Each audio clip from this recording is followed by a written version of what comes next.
Varicose vein വരാനുള്ള ഒരു പ്രധാനപ്പെട്ട കാരണം എന്ന് പറയുന്നത് നമ്മൾ ഉപയോഗിക്കുന്ന ബെൽറ്റ് ആണ്. നല്ല ടൈറ്റ് ആയിട്ടാണ് നിങ്ങൾ ബെൽറ്റ് ഉപയോഗിക്കുന്നതെന്നുണ്ടെങ്കിൽ നമ്മുടെ വയറിൽ പ്രഷർ കൂടുന്നു. അതുപോലെ തന്നെ കാലിൽ നിന്ന് രക്തത്തിന് പ്രോപ്പർ ആയിട്ട് ഹൃദയത്തിലേക്ക് വരാൻ കഴിയില്ല. അത് ഇവിടെ വെച്ച് എന്ത് ചെയ്യുന്നു, ബ്ലോക്ക് ചെയ്യപ്പെടുന്നു.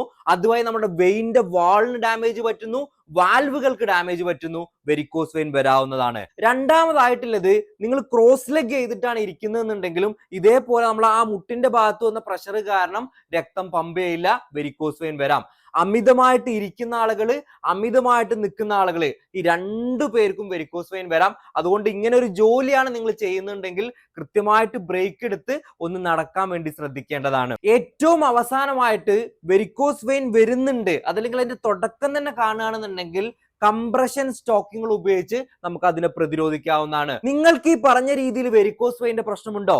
ഒരു സർജറിയുടെയും ആവശ്യമില്ല, ധൈര്യമായിട്ട് നമ്മൾ കൺസൾട്ട് ചെയ്തോളൂ.